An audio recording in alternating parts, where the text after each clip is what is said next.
The Book of Genesis. Genesis chapter 1. In the beginning, God created the heavens and the earth. Now the earth was formless and empty. Darkness was over the surface of the deep, and the Spirit of God was hovering over the waters. And God said, "Let there be light." And there was light. God saw that the light was good, and he separated the light from the darkness. God called the light day, and the darkness he called night. And there was evening and there was morning, the first day. And God said, "Let there be a vault between the waters to separate water from water." So God made the vault and separated the water under the vault from the water above it. And it was so. God called the vault sky. And there was evening and there was morning, the second day. And God said, "Let the water under the sky be gathered to one place, and let dry ground appear." And it was so. God called the dry ground land, and the gathered waters he called seas. And God saw that it was good. Then God said, "Let the land produce vegetation, seed-bearing plants, and trees on the land that bear fruit with seed in it, according to their various kinds." And it was so.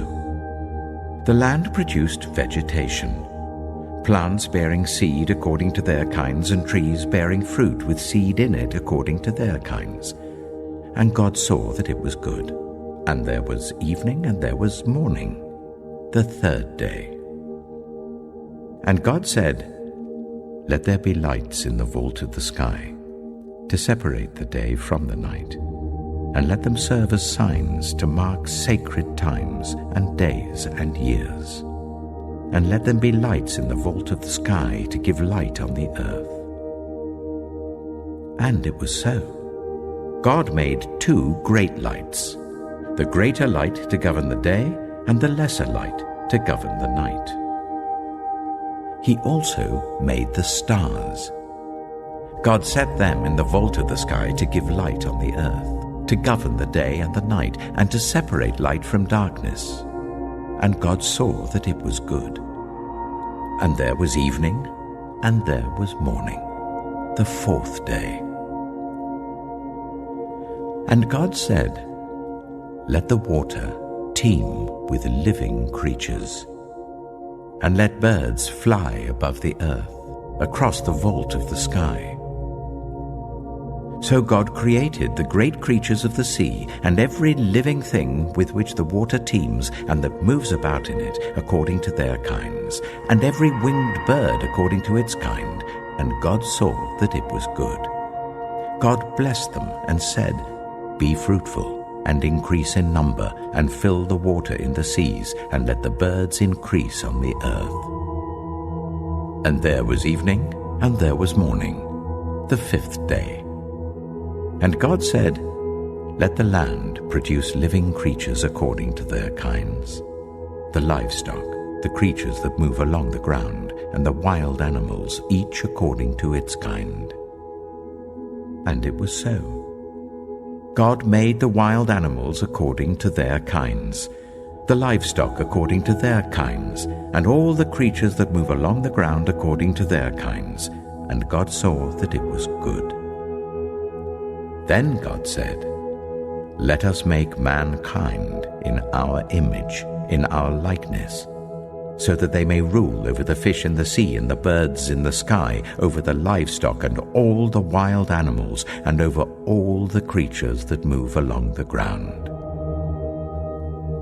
So God created mankind in his own image.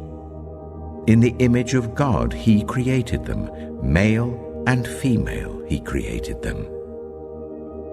God blessed them and said to them, "Be fruitful and increase in number. Fill the earth and subdue it. Rule over the fish in the sea and the birds in the sky, and over every living creature that moves on the ground. Then God said, I give you every seed-bearing plant on the face of the whole earth, and every tree that has fruit with seed in it. They will be yours for food, and to all the beasts of the earth and all the birds in the sky and all the creatures that move along the ground, everything that has the breath of life in it, I give every green plant for food. And it was so. God saw all that he had made, and it was very good. And there was evening and there was morning, the 6th day.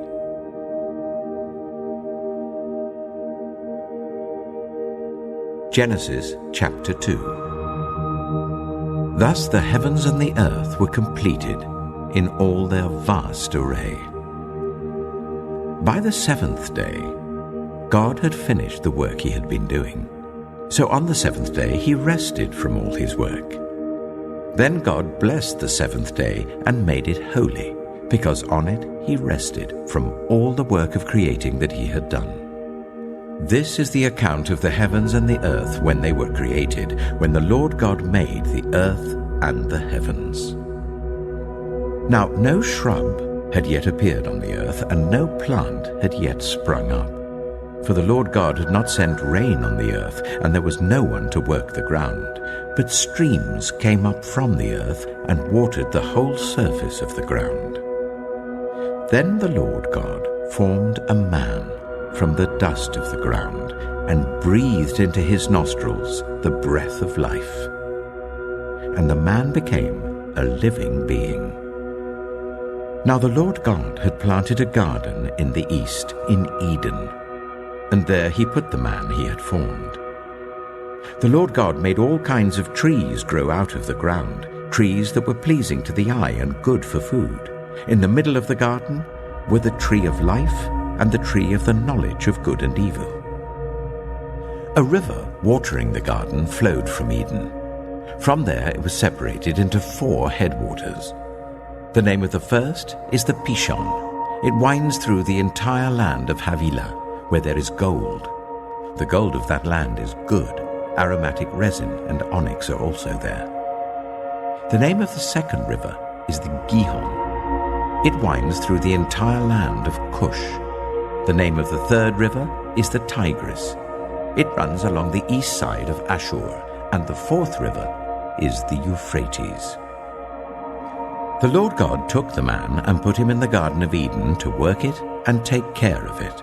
And the Lord God commanded the man, You are free to eat from any tree in the garden, but you must not eat from the tree of the knowledge of good and evil, for when you eat from it, you will certainly die.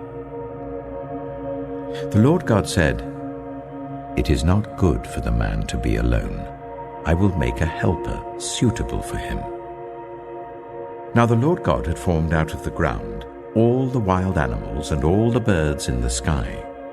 He brought them to the man to see what he would name them, and whatever the man called each living creature, that was its name. So the man gave names to all the livestock, the birds in the sky, and all the wild animals. But for Adam no suitable helper was found. So the Lord God caused the man to fall into a deep sleep.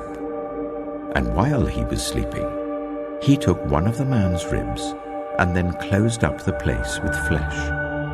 Then the Lord God made a woman from the rib he had taken out of the man, and he brought her to the man. The man said, This is now bone of my bones and flesh of my flesh. She shall be called woman, for she was taken out of man.